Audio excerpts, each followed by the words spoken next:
Morning student, आप सभी का आचार्य सिद्धार्थ शिक्षा संस्थान की ऑनलाइन क्लास में एक बार फिर से स्वागत है। काफ़ी दिनों से क्लास कंटिन्यू नहीं हो सक रही थी, थोड़ा से अस्वस्थ थे। ठीक है, आज हम आप बीएड सेकेंड सेमेस्टर को जो उनके कंपल्सरी पेपर में है जिसे कहते हैं बाल विकास, ठीक है, आपका child development and child and adolescent development है बाल विकास, उसको लेकर के उस चैप्टर का पहला पेपर का पहला टॉपिक जिसे कहते हैं ग्रोथ एंड डेवलपमेंट हम लेकर के आए हैं।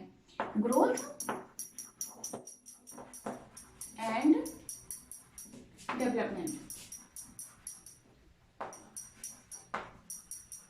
ठीक है। देखिए, इसको हिंदी में कहते हैं हम वृद्धि और विकास। आज हम आपको वृद्धि और विकास को समझाएंगे, वृद्धि क्या है और विकास क्या है। देखिए, इसको हम आगे अभी लगा रहे हैं। अब आप ये पूछेंगे, जब ग्रोथ में वृद्धि होता है तो आप अभी क्यों लगा रही हैं? क्योंकि आपको आपकी बुक में वृद्धि के रूप में नहीं, ये मिलेगा अभिवृद्धि, ठीक है। इंग्लिश मीनिंग इसकी ग्रोथ ही होगी, लेकिन हिंदी में ये अभिवृद्धि लिखा होगा। आज हम आपको रीजन बता रहे हैं ऐसा क्यों लिखा होगा, क्योंकि ये साइकोलॉजी है, ठीक है। मनोविज्ञान में कुछ चीजें ऐसी होती हैं जो अपने मूल रूप में नहीं लिखी जाती, जैसे वृद्धि हुआ, जैसे प्रेरणा हुआ और जैसे रुचि हुआ। ये सब साइकोलॉजिकल टर्म है, ठीक है।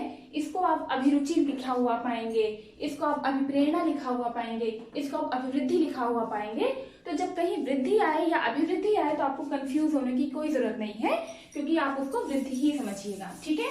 तो आज हम आपको वृद्धि और विकास के बारे में पढ़ा रहे हैं। देखिए, सबसे पहली चीज हम आपको बताना चाहेंगे कि वृद्धि और विकास क्या है। देखिए, जो वृद्धि है ये आपकी शारीरिक होती है। कैसी होती है? शारीरिक होती है, ठीक है ना। शारीरिक कहाँ से है कि आप कैसे जो दिखाई दे, सबसे पहले इसको जान लीजिए, जो ग्रोथ है उसको हम देख सकते हैं, वो दिखाई देती है, और जो डेवलपमेंट है इसको हम फील कर सकते हैं, अर्थात इसको हम महसूस कर सकते हैं, ठीक है। क्या कर सकते हैं? इसको हम महसूस कर सकते हैं। जब देख सकते हैं तो उसकी मात्रा में वृद्धि होगी, ठीक है। जैसे मात्रा में जैसे शारीरिक वृद्धि होगी, और जो विकास होता है उसकी मात्रा में वृद्धि नहीं होती, उसके गुण में वृद्धि होती है, ठीक है। तो यहाँ पे हम वृद्धि और विकास को समझेंगे। इसमें आज के चैप्टर में, आज के दिन मतलब आज की क्लास में या फिर इस टॉपिक में टोटल हम आपको पढ़ाएंगे वृद्धि क्या है, वृद्धि के कॉन्सेप्ट है, डेफिनेशन है, डेवलपमेंट का कॉन्सेप्ट है, डेफिनेशन है, difference between growth and development है, और ये सारी चीजें, इसको हम इसके जो प्रिंसिपल हैं, इसके जो आउटकम्स है, इसमें जो क्वेश्चन आंसर्स आते हैं वो सब आपको बताएंगे। और आप 2014 से लेकर के 2018-2019 तक के जितने भी टेट के पेपर उठे हुए हैं, आप उसको उठा के देख लीजिए। एक क्वेश्चन या दो क्वेश्चन आपको यहाँ से मिल जाएंगे। आज जो आपको वृद्धि और विकास पढ़ा दे रहे हैं, इसमें सिर्फ आपकी क्लास में ही नहीं, आपके टेट के एग्जाम में भी जो एक क्वेश्चन या दो क्वेश्चन, मैक्सिमम दो, मिनिमम एक आपका छूटेगा नहीं, ठीक है। तो मैंने आपसे क्या कहा, ग्रोथ का मतलब होता है जो दिखाई दे, विकास का मतलब होता है जो दिखाई ना दे, जिसको हम सिर्फ अनुभव कर सकें, ठीक है ना, वो होता है विकास, ठीक है। आप जान रहे हैं विकास की बात सब कर रहे हैं, हमारे प्रधानमंत्री जी विकास की बात कर रहे हैं, लेकिन विकास अभी तक हमको दिखाई नहीं दिया। क्यों नहीं दिखाई दिया? क्योंकि उसे हमें महसूस करना है, उसका हमें दिखना नहीं है, ठीक है। और जो ग्रोथ है, ग्रोथ हमें दिखाई देती है। जैसे ग्रोथ शारीरिक होती है, पहले एक बच्चा होता है, पहले एक शिशु होता है। शिशु अपनी शैशवावस्था से लेकर के बाल्यावस्था, फिर किशोरावस्था, फिर प्रौढ़ावस्था, जो उसका बढ़ना है, ये क्या है? ये आपका ग्रोथ है, जो कि आपको दिखाई देता है, ठीक है। तो ग्रोथ कैसी होती है? ग्रोथ किस किस क्षेत्र में होती है? सबसे पहले ये मान के चलिए, जो ग्रोथ होती है वो लंबाई में होगी, व्यक्ति के चौड़ाई में होगी, ठीक है, उसकी ऊंचाई में होगी, उसके भार में होगी, यानी लंबाई में, चौड़ाई में, ऊंचाई में। यहाँ लंबाई और ऊंचाई दोनों बोथ आर सेम, ठीक है। लंबाई में, चौड़ाई में, भार में जो वृद्धि होगी, मतलब जो दिखाई देगी, वो शारीरिक वृद्धि होगी। तो वृद्धि कैसी होती है? वो शारीरिक होती है। और जो विकास होता है वो आप मान के चलिए शारीरिक भी होता है, ठीक है। कैसा होता है? शारीरिक भी होता है, मानसिक भी होता है, सर्वांगीण शारीरिक होता है, मानसिक होता है, सामाजिक होता है, सामयिक होता है, सामाजिक होता है और सामवेगिक होता है। कैसा होता है? सामवेगिक होता है। ये सब कैसे हैं? ये सब सारे औपचारिक विकास की बात कर रहे हैं। ये क्या है? ये औपचारिक हैं, ठीक है, ये औपचारिक हैं। इसके अलावा भी कुछ टर्म है जो कि अनौपचारिक है, जैसे नैतिक, चारित्रिक, ठीक है ना, नैतिक है, चारित्रिक है और भावात्मक है।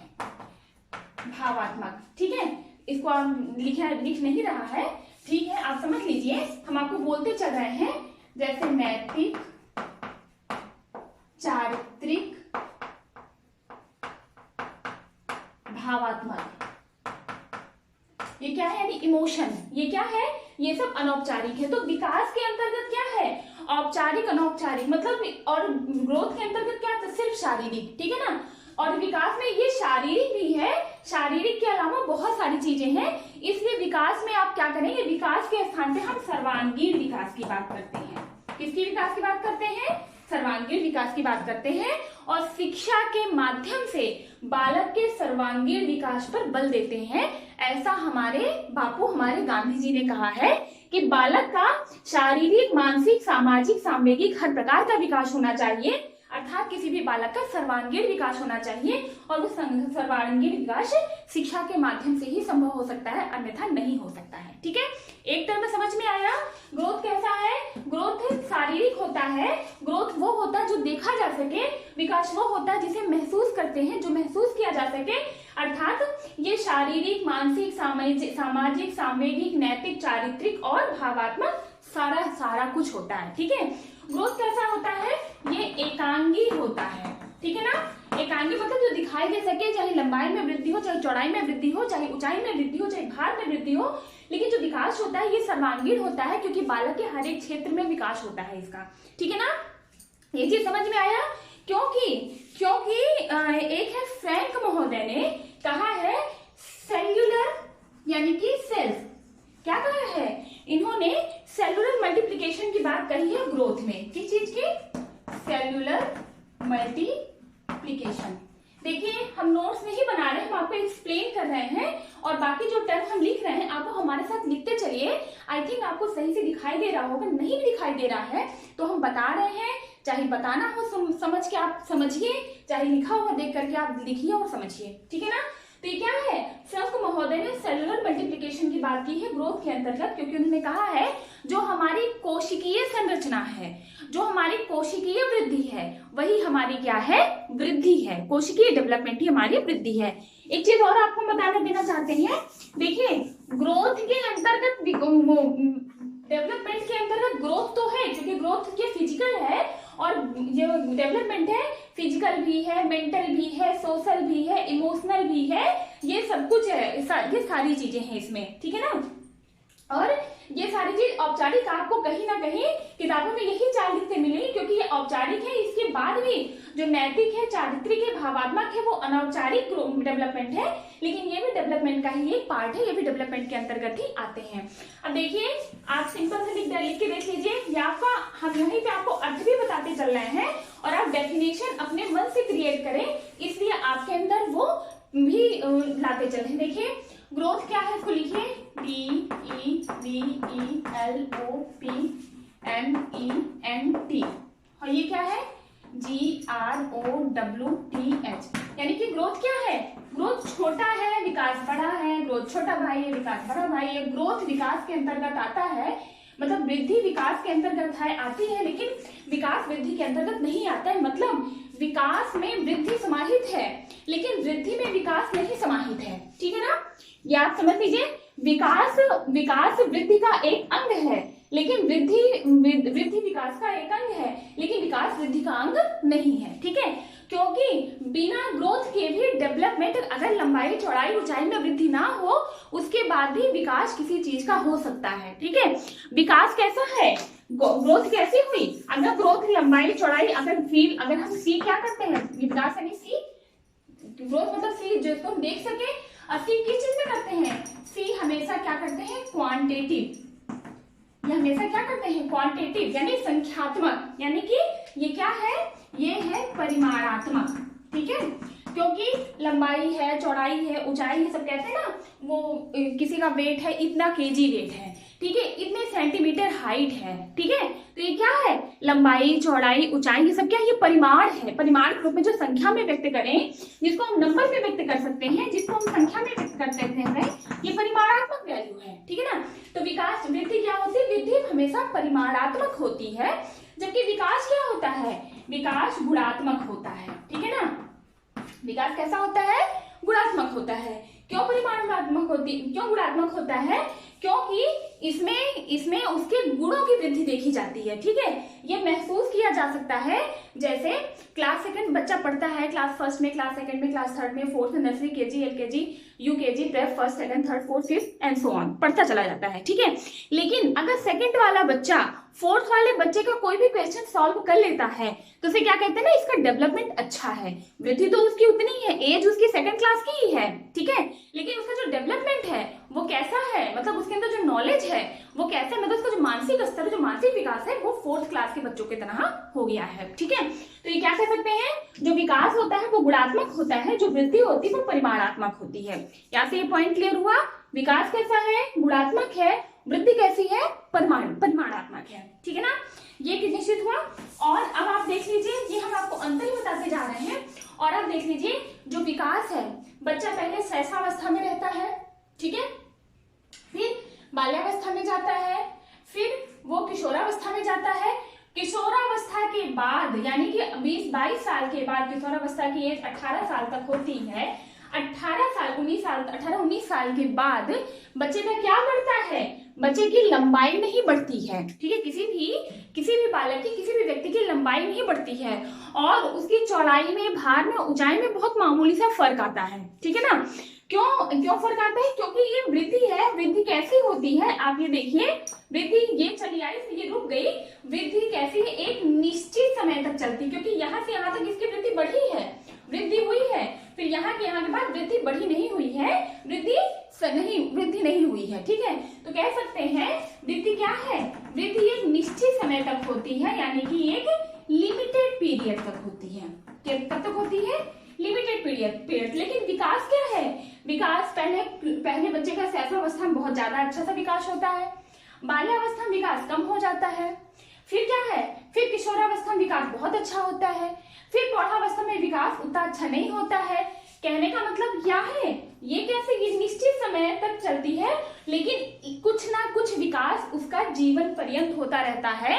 आपको उसका वैसा दिखने में विकास नहीं होगा, लेकिन क्या होगा, उसका आपका नैतिक विकास, चारित्रिक विकास, सामाजिक विकास, सामूहिक विकास, ये कैसा होगा, ये जीवन पर्यंत चलता जाएगा। तो कैसे है, वृद्धि एक निश्चित समय पे आके रुक जाती है, लेकिन विकास अनिश्चित समय तक होता रहता है, ठीक है, अनिश्चित समय तक होता रहता है, यानी कि विकास अनलिमिटेड पीरियड तक होता है।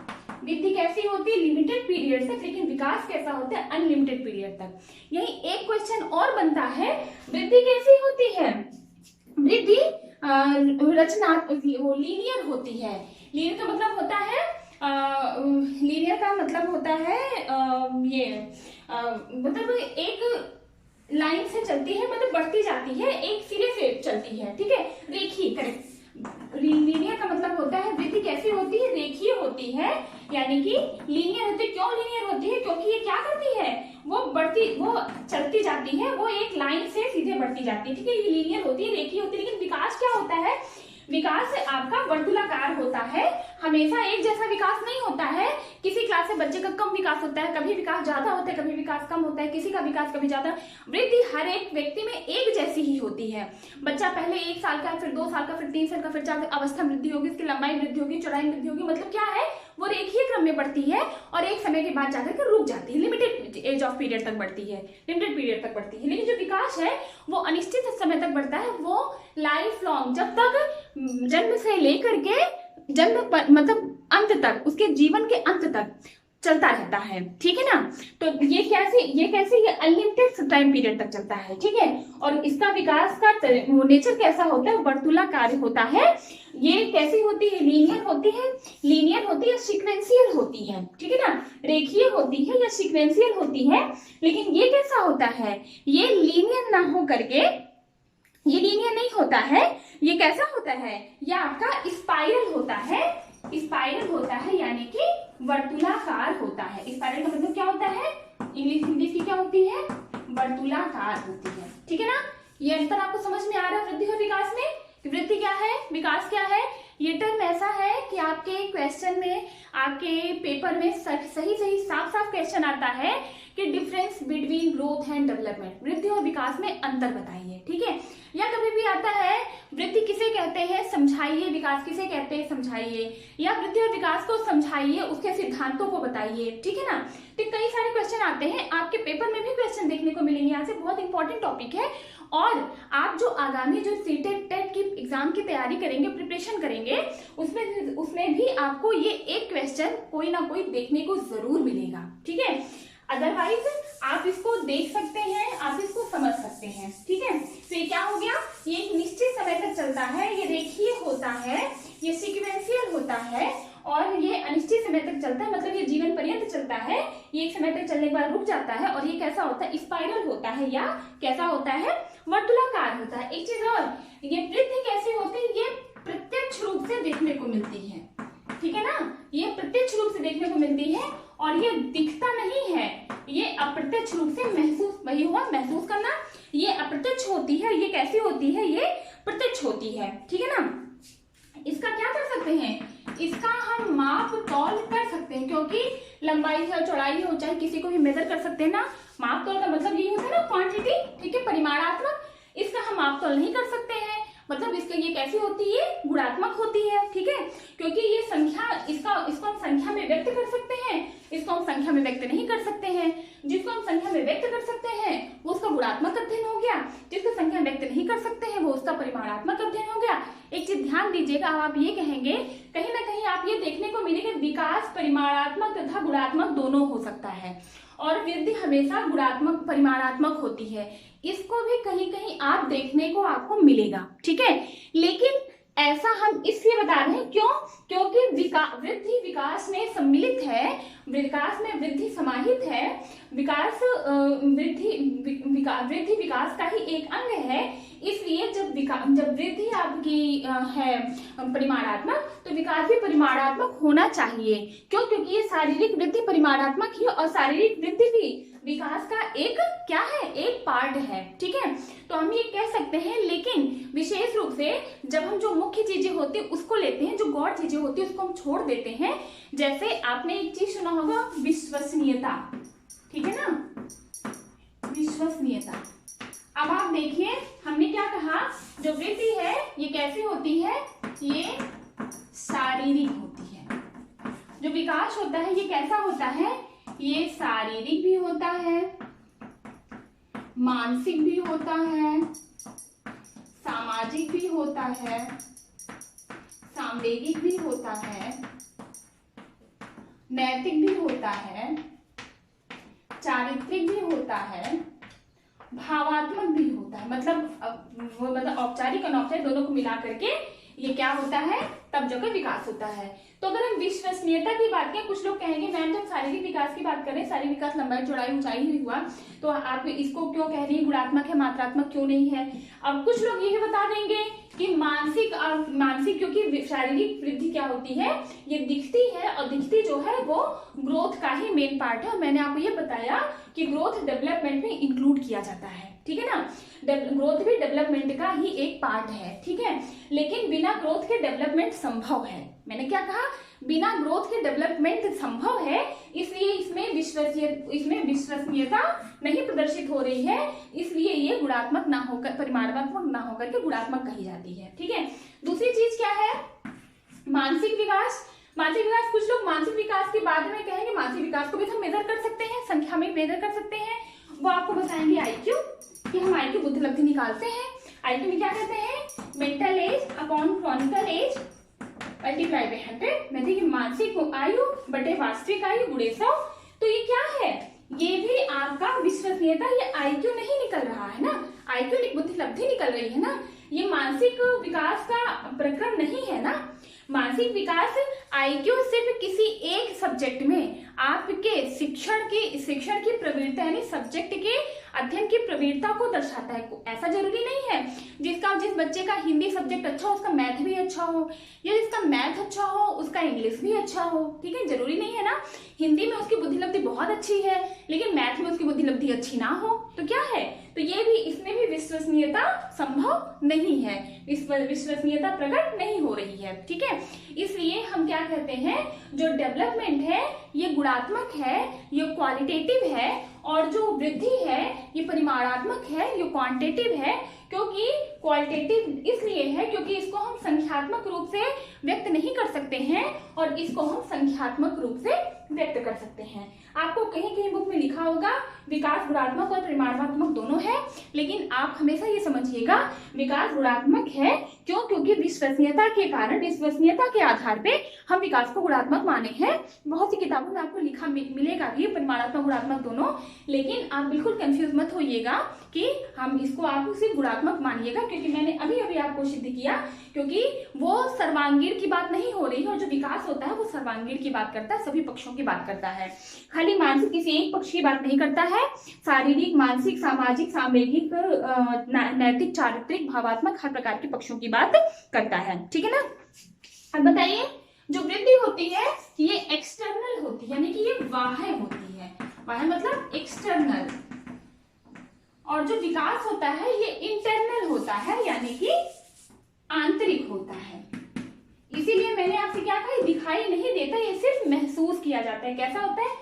आंतरिक होता है या एक्सटर्नल होता है। ठीक है ना, ये समझ में आया वृद्धि का। हाँ, और ये क्या है, ये क्या है, वृद्धि की प्रक्रिया, वृद्धि की मतलब ये जो है लगातार चलती है, एक समय तक आकर रुक जाती है, लेकिन ये जीवन पर्यंत चलती रहती है। ठीक है ना, ये क्या है, ये, और एक चीज और ध्यान दीजिए, ये आपकी जन्मजात प्रक्रिया है, ये आपकी जन्मजात प्रक्रिया है। जन्मजात प्रक्रिया का अर्थ आप समझते हैं?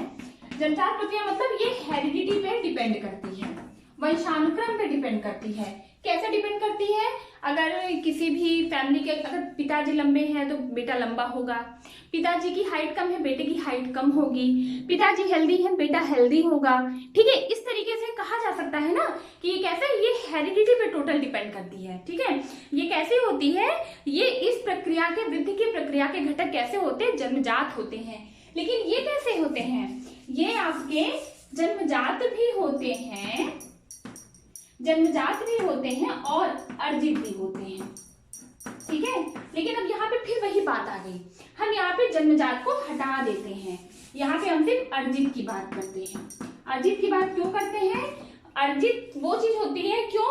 क्योंकि ये किस पे, हेरिडिटी पे निर्भर करती है। जन्मजात होती है, ये अर्जित होती है, ये किस पे, हेरिडिटी पे निर्भर करती है, और ये किस पे करती है, ये हेरिडिटी, ये किससे करती है, ये हेरिडिटी यानी वंशानुक्रम, HERIDITY, हेरिडिटी पे और एटमॉस्फेयर,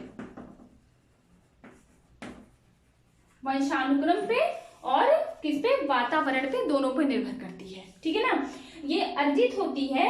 क्यों? क्योंकि वो तो ठीक है, आप ये जान लीजिए वंशानुक्रम वातावरण एक आपके कोर्स का एक बहुत बड़ा चैप्टर है, इसको हम अलग से पढ़ाएंगे। यहाँ पे आपको छोटा सा बता दे रहे हैं। देखिए, किसी बालक पर उसके वंशानुक्रम का असर पड़ता है या उसके वातावरण का असर पड़ता है, इसके लिए आप एक अच्छे परिवार से जन्म लेने वाले बालक को, एक अच्छे परिवार में जन्म लेने वाले बालक को दो अलग अलग परिवेश में रखिए। ठीक है, कैसे परिवेश में रखिए? एक को आप रखिए बहुत ऐसे जिसमें चोर उचक्के वाली फैमिली या जैसे भी हो, एक ऐसे परिवेश में रखिए। एक को बहुत साधारण से एक ऐसे परिवेश में रखिए जहां पर सिर्फ धर्म वगैरह की बात होती रहे, जहां पे कुछ गंदे काम ना हो, सिर्फ अच्छे काम हो। तो दोनों के ऊपर देखिए, दोनों एक ही परिवेश में पैदा हुए, जन्मजात दोनों का एक ही है, एक ही वंशानुक्रम के हैं, लेकिन वातावरण का असर पड़ने के बाद वो चोर की फैमिली का बच्चा हमेशा उस माहौल में रहने वाला बच्चा वैसा ही हो जाएगा, इस माहौल में बच्चा वैसा नहीं होगा। ठीक है ना, कहने का आशय ये है कि वातावरण का असर ज्यादा पड़ता है और जो वंशानुक्रम है उसका असर कहीं ना कहीं दब जाता है, गौड़ हो जाता है। वातावरण का असर मुख्यतः व्यक्ति पर पड़ता है। ठीक है, तो ये क्या है, ये वंशानुक्रम भी होता है, अर्जित भी होता है, लेकिन वही बात हमने किया, विश्वसनीयता के आधार पे वंशानुक्रम यहाँ पे डिफीट हो रहा है, तो इसको हम क्या कहते हैं, ये अर्जित होता है। और ये कैसा होता है, ये जन्मजात प्रक्रिया पे, जन्मजात के अनुसार होता है, क्योंकि उसकी लंबाई चौड़ाई ऊंचाई तो वैसी होगी जैसे उसके फादर हैं, हो सकता है देखने में वैसे हो जैसे उसके फादर हैं, लेकिन वो जो क्वालिटी है, जो क्वालिटेटिव उसकी एक्टिविटी है, वो कैसा होगा, उसकी पढ़ाई लिखाई, पढ़ाओ लिखाओ ना तो क्या अपने आप पढ़ लेगा, नहीं ना, उसको पढ़ने के लिए क्या करना पड़ेगा, उसको स्कूल में पढ़ाना पड़ेगा, उसके ऊपर ध्यान देना पड़ेगा, तब जाके बच्चा पढ़ लिख जाएगा ना। अगर वही वो बच्चा जो ऐसी फैमिली में है जो पढ़ लिख रहा है, या फिर एक अनपढ़ माँ बाप के बच्चे को पढ़े लिखे फैमिली में रख दो और पढ़े लिखे माँ बाप के बच्चे को अनपढ़ फैमिली में रख दो, तो बच्चे क्या करेंगे, देखने में तो अपने पिता जैसे होंगे, अपने माता जैसे होंगे, बच्चे अच्छे जैसे भी रहते हैं, जैसे उनके पिताजी दिखते हैं वैसे दिखेंगे, और ये जैसे उसके पिता दिखते हैं वैसे दिखेंगे, लेकिन वो बच्चा पढ़ाई लिखाई में अच्छा हो, क्योंकि उसका वातावरण कैसा है, एक हेल्थी एटमॉस्फेयर में रहने वाला है। ठीक है ना, तो कैसा है वातावरण, और उसका वो बच्चा नहीं है ऐसा, तो इसलिए वैसा वो नहीं बन पाएगा। तो कहने का आशय है जो डेवलपमेंट है, जो विकास है, क्यों, क्योंकि विकास एक आंतरिक प्रक्रिया है, विकास बाह्य प्रक्रिया नहीं, क्योंकि विकास दिखाई नहीं देता, सिर्फ अनुभव किया जा सकता है। और वृद्धि कैसी है, वृद्धि जन्मजात प्रक्रिया है, वृद्धि कैसी है, वो बाह्य प्रक्रिया है, वो दिखाई देती है, तो दिखने में तो वो अपने पिता जैसे होगा, यानी कि उसमें आनुवंशिकता का अर्थ पड़ेगा, असर पड़ेगा, लेकिन वातावरण हेल्दी ना हो, हेल्दी एटमॉस्फेयर में जन्म ना रहने के कारण वो क्या करेगा, वो अनपढ़ रह जाएगा। ठीक है ना, कहने का आशय मतलब समझ रहे हैं ना, हेरिडिटी, वंशानुक्रम और वातावरण क्या है, बच्चे पे वातावरण का असर ज्यादा पड़ता है, वंशानुक्रम का असर वो दिखता है, लेकिन वातावरण का असर उसके डेवलपमेंट पे पड़ता है, वंशानुक्रम का असर उसके ग्रोथ पे पड़ता है। तो कैसा होता है, जो ग्रोथ होती है वो हेरिडिटी पे बेस करती है, और जो डेवलपमेंट होता है वो एटमॉस्फेयर पे बेस करता है। ठीक है, यहाँ पे मैंने आपको ग्रोथ और डेवलपमेंट में आपको मैंने बहुत सारे डिफरेंसेस बताए।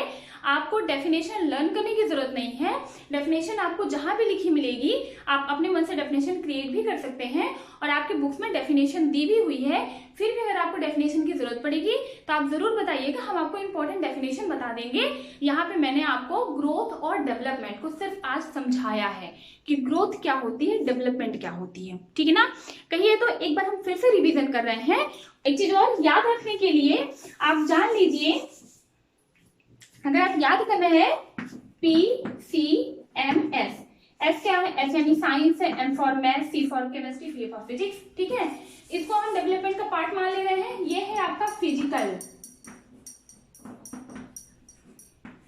ये फिजिकल हो गया।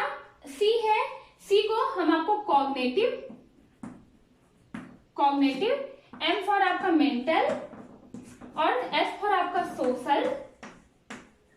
ठीक है, आगे हम ई और ऐड कर दे रहे हैं, ई फॉर आपका इमोशनल। ठीक है, तो क्या हो गया, उसके ज्ञानात्मक हो, कॉग्निटिव हो गया, ज्ञानात्मक पक्ष, शारीरिक पक्ष, मानसिक पक्ष, सामाजिक पक्ष, और इमोशनल यानी कि सामयिक पक्ष ही क्या है, आपका डेवलपमेंट है। क्योंकि ये और ये सब मिलाकर के क्या होता है, ये सब मिलाकर के सर्वांगीण के सभी पक्षों का वृद्धि करता है, तो एक हो गया।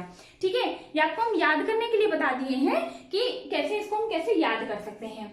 इसको ये हमेशा ये एक नई जगह जाकर के एंड हो जाता है, इसकी एंडिंग कभी नहीं होती, लाइफ टाइम चलता रहता है। अब एक बार यहाँ पे हम समराइज करते हैं आपका दोनों, क्योंकि आपका बहुत इंपॉर्टेंट चैप्टर है और मोस्ट प्रोबेबली इसमें आपको डिफरेंस लिखने के लिए आता है।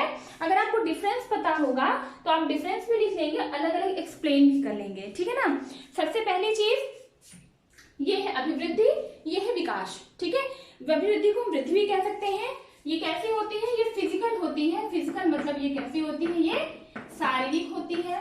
लेकिन ये कैसी होती है, शारीरिक,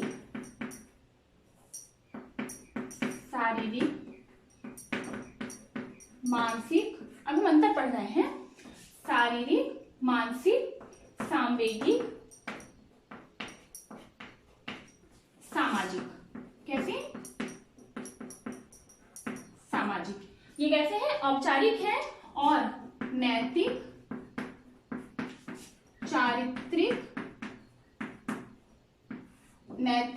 चारित्रिक और भावात्मक। ठीक है ना, ये सभी पक्षों का विकास करती है। ये एक पक्ष का विकास करती है, इसलिए इसको क्या कहते हैं, इसे हम कहते हैं एकांगी, और इसे क्या कहते हैं हम, सर्वांगीण। ये कैसे है, बालक के एकांगी पक्ष का विकास करती है, ये सर्वांगीण का विकास करती है, ठीक है ना। ये इसको हम किससे डिनोट करते हैं, इसको हम लंबाई से, ठीक है, इसको हम चौड़ाई से, और इसको हम उसके भार से, यानी कि ऊंचाई या भार, कुछ भी मान लीजिए, भार से डिनोट करते हैं, ठीक है। और ये कैसी होती है, ये आपको बता दी, ये शारीरिक होती है, ये है, ठीक है। अब दूसरी चीज, ये कैसी है, ये एक निश्चित अवस्था तक चलती है, एक निश्चित अवस्था तक चलती है, लेकिन ये क्या होती है, जीवन पर्यंत चलती है, कह सकते हैं अनिश्चित अवस्था तक। क्या कह सकते हैं, अनिश्चित अवस्था तक, ठीक है ना। ये कैसे होती है, ये रेखीय होती है, मैंने बताया ना, सीक्वेंशियल होती है, लीनियर होती है, रेखीय होती है। कैसे होती है, ये वर्तुलाकार होती है, मैंने आपको बताया था ना कि कैसे होती है, रेखीय होती है। ये कैसी होती है, ये आपकी वर्तुलाकार होती है, ठीक है ना। ये कैसे होती है, ये परिमाणात्मक होती है। ये कैसी होती है, ये आपकी गुणात्मक होती है। क्यों गुणात्मक क्यों होती है, क्योंकि इसमें गुणों का अध्ययन किया जाता है, इसमें परिमाणात्मक मतलब परिमाण का अध्ययन किया जाता है। क्यों, क्योंकि इसको हम संख्या से डिनोट कर सकें, क्योंकि आप जानते हैं लंबाई को, चौड़ाई के सबको संख्या से डिनोट कर सकते हैं, इसलिए ये परिमाणात्मक है। इसको हम संख्या से डिनोट नहीं कर सकते हैं, इसलिए कैसी है, गुणात्मक है। क्योंकि किसी चीज की किसी अंक का पढ़ना तो परिमाणात्मक है। आपके हाथ का पढ़ना, आपकी 5 उंगलियां हैं, 5 उंगलियां 5 ही रहेंगे, 6 नहीं हो जाएंगी। ये बढ़ेगी इसी क्रम में, मतलब सीरियल वाइज बढ़ेगी, सीक्वेंशियल ग्रोथ होगी इसकी। लेकिन इस 5 उंगलियों में पहले इसमें जान नहीं थी, पहले सामान को उठाने में दिक्कत होती थी। अब ये डंबल्स उठा लेते हैं, ये क्या हो गई, ये आपके गुणात्मक हो गया। हाथ की 5 ही उंगलियां हैं, सब कुछ वैसे ही है जैसे आपके पतला दुबला सेलुलर मल्टीप्लिकेशन की बात कही है फंक महोदय ने। जैसे आप कहें वही पतला दुबला है, ठीक है, वो जिम कर लिया, जिम करने के बाद पतला ही दुबला इसकी उतनी ही रही, लेकिन उसके अंदर क्या गया, स्ट्रेंथ आ गया, ठीक है। अब जिस काम को करने में उसको थकाई लगती थी, उस काम करने में थकाई नहीं लगी। क्यों, क्योंकि उसके अंदर कैपेसिटी डेवलप हो गई। तो कैसे हो गई, जो दिखाई नहीं देती, मतलब उसके गुणात्मक में, परिमाण में नहीं, लेकिन उसके गुण में वृद्धि हो गया, ठीक है। ये हम कहते हैं, ये क्या करती है, ये ग्रोथ क्या होती है, ये बाह्य होती है, मतलब दिखाई देती है ना, जो दिखाई दे वही तो ग्रोथ हुई ना, जिसको हम फील कर सके। और ये जिसको हम फील कर सके, मतलब ये कैसे होती है, ये आंतरिक होती है। मैंने आपको बताया ना, किसके स्ट्रेंथ में वृद्धि होना, लंबाई में वृद्धि होना, क्योंकि 18, 19, 21 साल बाद आप 21 साल 22 साल में जैसे हो वैसे 22 साल बाद भी रहोगे, लेकिन जो आपका मेंटल डेवलपमेंट है वो शायद 22 साल बाद आपको सोचने, समझने और कार्य करने की क्षमता में अंतर आ जाएगा, ठीक है ना। ये हो गया, ये लिमिटेड, ये निश्चित अवस्था तक चलती है या निश्चित अवस्था तक चलती है, ठीक है ना। ये अंतर, हाँ, ये किस पे डिपेंड करती है, ये हेरिडिटी यानी कि वंशानुक्रम पे डिपेंड करती है। किस पे, हेरिडिटी यानी वंशानुक्रम। और ये किस पे है, ये एटमॉस्फेयर पे, सॉरी वातावरण, ये वंशानुक्रम वातावरण दोनों पे डिपेंड करती है, लेकिन ज्यादातर किस पे डिपेंड करती है, वातावरण पे, वातावरण, ठीक है ना। और इसमें मेरे ख्याल से ये जन्मजात होती है, इसको माप तौल कर सकते हैं, इसको माप तौल नहीं कर सकते हैं, ठीक है। इसे हम प्रत्यक्ष रूप से देख सकते हैं, ये प्रत्यक्ष होती है, और ये कैसी होती है, ये अप्रत्यक्ष होती है, ठीक है ना। इसको प्रत्यक्ष रूप से देख सकते हैं, इसको नहीं देख सकते हैं। ये एक समय बाद रुक जाती है, मैंने आपको बताया ना, ये निश्चित अवस्था तक होती है, जीवन पर्यंत लाइफ टाइम चलती रहती है। मेरे ख्याल से ये लगभग अंतर हमारा हो गया है। और ये आज हमने आपको ग्रोथ क्या है, डेवलपमेंट क्या है, ये आपको बताया। डेफिनेशन आपकी बुक में ऑलरेडी दी हुई है, आप उसमें 2-4 डेफिनेशन 2-4 के अकॉर्डिंग लिख लीजिए और अपने मन से डेफिनेशन क्रिएट करने की कोशिश कीजिए, ठीक है ना, ठीक है। और दूसरी चीज, जो डेवलपमेंट है, इसके 8 स्टेजेस हैं। आपने 4 स्टेजेस पढ़े होंगे, 5 स्टेजेस पढ़े होंगे, किसी ने इसका 8 स्टेजेस भी दिए हैं, ठीक है। इसको आप स्क्रीनशॉट ले लीजिए, फिर हम आगे हल्का से आपको डेवलपमेंट के बारे में बताते हैं, फिर हम आगे चलते हैं, ठीक है। आई थिंक आपने स्क्रीनशॉट ले लिया होगा, नहीं भी लिया होगा तो आपको इसको हम अच्छे से एक्सप्लेन कर चुके हैं, आप आराम से लिख सकते हैं। इसको मिरेज करते हैं, यहाँ पे देखिए, ग्रोथ को आप समझ गए, ग्रोथ कैसा होता है। ग्रोथ आपका एक निश्चित समय तक चलने वाला होता है। ये एक थोड़े समय तक ये प्रत्यक्ष रूप से दिखाई देता है, इसको ज्यादा पढ़ने की जरूरत नहीं है। ग्रोथ डेवलपमेंट का ही एक पार्ट है, ठीक है, क्योंकि मैंने बताया ग्रोथ छोटा भाई डेवलपमेंट बड़ा भाई है, तो ग्रोथ डेवलपमेंट का एक पार्ट है।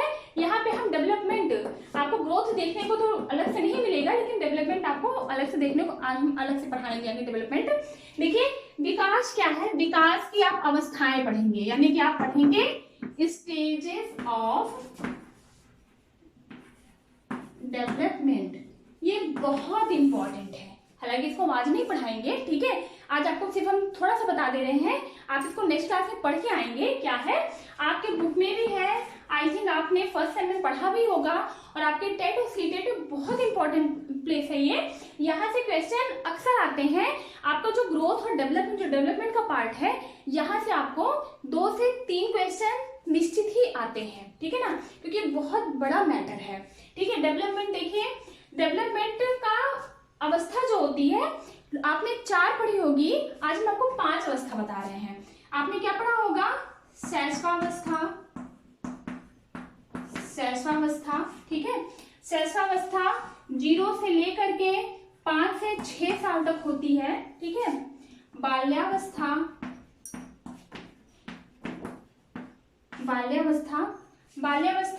आपका 5 या 6 साल से लेकर के 11 या 12 साल तक होती है। 6 से 12 मान के चलिए, मोस्टली जगह दिया रहता है 6 से 12, इसको 0 से लेकर 6 वर्ष, कंफ्यूज मत करिए ना होइए। फिर है आपके किशोरावस्था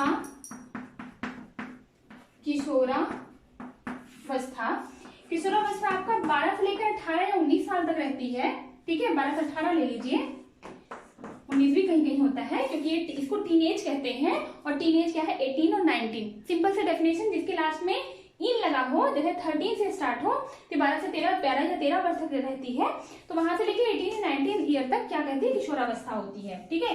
ये सबसे टफेस्ट प्लेस होते हैं, फिर स्टेजेस होती है डेवलपमेंट की, ठीक है। इसीलिए इसको कहा गया है कि ये तूफान की अवस्था है, ठीक है। स्टैनले हॉल ने इसको कहा है किशोरावस्था एक तूफान की अवस्था। डेफिनेशन आपके टेट में कई बार पूछी जा सकी है, ठीक है ना। आगे देखिए, उसके आगे है आपकी प्रौढ़ावस्था।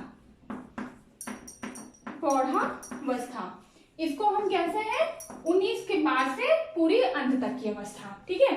जब बच्चा पौध हो जाते हैं, ये मान के चलते हैं, या आपके वृद्धि के टर्म में हम आपको बताए हैं, किशोरावस्था तक वृद्धि होती है, पौधा थोड़ी बहुत वृद्धि होती है, उसके बाद वृद्धि होना बंद हो जाती है। फिलहाल ये आपके विकास की अवस्था है, ठीक है, आपको भी बताने की कोशिश की है। और इसके पहले एक अवस्था होती है, क्योंकि विकास और होता है, क्योंकि जो वृद्धि होती है वो जन्म से शुरू होती है, इसको हम मान लेते हैं जन्म, इसको हम मान लेते हैं जन्म के बाद जब तक आपका जीवन रहे, ठीक है। ये शुरू होती एक समय तक चलती, फिर आके रुक जाती, इसीलिए इसको रेखीय कहते हैं, इसीलिए इसको हम सीक्वेंशियल कहते हैं, इसीलिए इसको निश्चित समय तक कहते हैं। और जो डेवलपमेंट होती है वो जन्म से लेकर जन्म पर्यंत तक, जीवन पर्यंत चलती रहती, लेकिन इसको हम जन्म से लेकर पहले मानते हैं। तो जन्म से लेकर जो पहले की अवस्था होती है, जी, जन्म से पहले की अवस्था को हम क्या कहते हैं, गर्भावस्था, क्योंकि बालक गर्भ में भी पलता है, बढ़ता है, उसके डेवलपमेंट पे ध्यान दिया जाता है।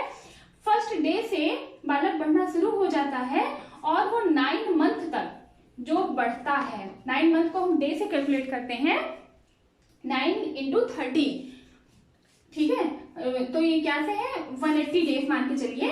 तो फर्स्ट डे से लेकर के 9 मंथ में जितने भी 0 से 9 मंथ मान के चलिए, या 1 डे से लेकर के 180 डेज के बीच की जो अवस्था होती है, जो डेवलपमेंट होता है, इसको किसमें आते हैं, गर्भ में आता है।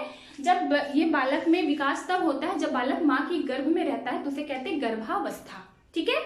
तो यहाँ पे आज हमने समझा कि, और इसी को कोई इसको और भी दे, जैसे कि 0 से लेके 3 तक बता, इसको 2 अवस्था में बांट दिया है, 0 से लेके 3 तक, 3 से लेके 6 तक, यानी कि ये क्या होती है, ये शैशवावस्था होती है, ये पूर्व बाल्यावस्था होती है, ठीक है ना। और ये क्या होती है, ये बाल्यावस्था होती है, बाल्यावस्था, और एक ये 6 से लेके 9 तक हो जाती है, 9 से लेके 12 तक ये क्या होती है, उत्तर बाल्यावस्था होती है। तो बाल्यावस्था को 3 पार्ट में बांटा गया है, एक पूर्व बाल्यावस्था, दूसरा मध्य बाल्यावस्था, तीसरा उत्तर बाल्यावस्था, ठीक है। यानी कि पूर्व बाल्यावस्था और उत्तर बाल्यावस्था, ये आपकी 3 से 6 आती है। एक बार ये क्वेश्चन पूछा गया था 2011 के टेट में, पूरे पूरे बालक खिलौनों की अवस्था किसे कहते हैं? तो खिलौनों की अवस्था उसमें ऐसे पूछा गया था, खिलौने की अवस्था किसे कहते हैं, इन अवस्थाओं को किस अलग अलग नाम से बताना जाता है वो भी हम आपको बताएंगे। क्वेश्चन आया था खिलौनों की अवस्था किसे कहते हैं, तो किसे कहते हैं ये उसमें ऑप्शन दिया था पूर्व बाल्यावस्था, मध्य बाल्यावस्था, उत्तर बाल्यावस्था, शैशवावस्था। ठीक है, अब बताइए 0 से लेकर 3 साल तक के बच्चा अवस्था के बच्चा क्या खिलौनों से खेलता है? नहीं खेलता ना, वो तो तोड़ता है, फोड़ता है, फेंकता है, उसे देखता है, उसको ऑब्जर्व करता है। छोटा सा बच्चा 1 साल का 2 साल का बच्चे को खिलौना पकड़ा दो, उसे नहीं पता ना खिलौना महंगा है सस्ता है कैसा है, नहीं खेलेगा ना उसे आप डॉल पकड़ा दो उसको बस मुंह में डालेगा। उसको तो हर एक चीज कैसी होती है, खाने की चीज, मस्ती मजाक की चीज होती है, हर एक चीज खाने वाली चीज होती है, तो क्या करेगा, उससे नहीं खेलेगा। तो शैशवावस्था ऑप्शन वहां पे गलत हो गया था। ठीक है, फिर आता है पूर्व बाल्यावस्था। पूर्व बाल्यावस्था 3 से लेकर 6 तक होती है। फिर आता है बाल्यावस्था। बाल्यावस्था 6 से 9 तक होती है। उत्तर बाल्यावस्था, उत्तर 9 से लेकर 12 तक होती है।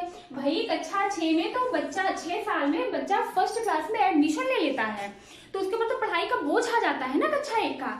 उसके पहले जब बच्चा नर्सरी में होता है, केजी में होता है, LKG में होता है, UKG में होता है, तभी वो क्या करता है, स्कूल जाता है, तो भी उसे पीजी में एडमिशन कराते हैं। 3 साल की अवस्था में बच्चों को हम लोग पीजी में एडमिशन कराते हैं, तो जाता है वहां पे खिलौनों से खेलने के लिए जाता है। हमारे स्कूल में फुटबॉल है, छोटा बच्चा कहता है हमारे स्कूल में चलाने के लिए साइकिल है, हम स्कूल जाएंगे, तो स्कूल जाने के लिए उसको स्कूलिंग सिखाने के लिए हम उसको पीजी क्लास में डालते हैं, या फिर उसको हम खिलौनों के माध्यम से पढ़ाते हैं, बोझ रही शिक्षा, बैगलेस एजुकेशन देते हैं। वो स्कूल जाता है, सिर्फ खाता है, खेलता है, चला आता है। ठीक है, तो खिलौने की अवस्था, मेन खिलौने की अवस्था तो पूर्व बाल्यावस्था ही हुई ना। तो क्वेश्चन इस तरीके से आता है, आपको थोड़ा सा माइंड लगा के सोचना पड़ेगा ताकि आप क्वेश्चन को सही से आंसर कर सकें। ठीक है, तो इस तरीके से कितने अवस्था हो गई, 1 अवस्था, 2 अवस्था, 3, 4, 5 अवस्था, 6 अवस्था, और इसी को जो पौधावस्था होती है इसको हम 2 में बांटते हैं। एक होती है उत्तर पौधावस्था, एक होती है पूर्व पौधावस्था या पौधावस्था। तो कितनी अवस्था हुई है, 8 अवस्था में हो गया। ठीक है, तो डेवलपमेंट का स्टेजेस ऑफ डेवलपमेंट को क्या है, अगर सही से समझना है तो इसको हम 8 अवस्थाओं में बांट करके समझेंगे, क्योंकि बहुत से लोग इसको अलग अलग मनोवैज्ञानिकों ने इसको अलग अलग तरीके से अलग अलग अवस्थाओं में बांटा। किसी ने 4 अवस्था कहा है, किसी ने गर्भावस्था को मिला करके 5 अवस्था कहा, क्योंकि बालक का जो विकास है वो गर्भ से, माता के गर्भ से शुरू हो जाता है, 5 अवस्था में कहा है, किसी ने 8 अवस्था में कहा है। तो ये क्या है, और उस हर अवस्था को किस उपनामों से जानते हैं, जो उपनाम आपको आपके एग्जाम में सहायता देंगे। ठीक है, आज की क्लास हम यही एंड करते हैं। कल हम आपको डेवलपमेंट के जो प्रिंसिपल्स हैं वो बताएंगे, और आई थिंक हम आपको स्टेजेस पढ़ाएंगे, या स्टेजेस के पहले हम आपको हेरिडिटी और एटमॉस्फेयर पढ़ाएंगे, वंशानुक्रम और वातावरण, जो कि एक बहुत वाइड चैप्टर है, बहुत इंपॉर्टेंट चैप्टर है। ये सारे चैप्टर्स ऐसे हैं जिसमें आपके क्लास में भी आपको हेल्प करेंगे, और क्लास के साथ साथ आपके आने वाले आगामी टेट सुपर टेट, आप फ्यूचर आप जिससे बीएड कर रहे हो वो भी आपके, उसमें भी आपको हेल्प करेंगे। क्योंकि यहाँ से आप क्वेश्चन उठा के, मैंने आपको एग्जाम्पल दिया कि एग्जाम्पल आया, इस अवस्था से आया है एग्जाम्पल, इसी तरीके से आप 2011 से लेकर के 2018-19 तक पेपर उठा के देख डालिए, आपको 1 क्वेश्चन, 2 क्वेश्चन, 3 क्वेश्चन आपको हर जगह मिले हैं ये इस टॉपिक से। ठीक है, तो ये टॉपिक आपको हम इतने अच्छे से पढ़ा देना चाहते हैं कि आपको सिर्फ क्लास में नहीं, आपके आगे भी हेल्प करें। आप हमारे साथ बने रहिए। आपको क्लास अच्छी लगी हो तो लाइक जरूर कीजिएगा। धन्यवाद।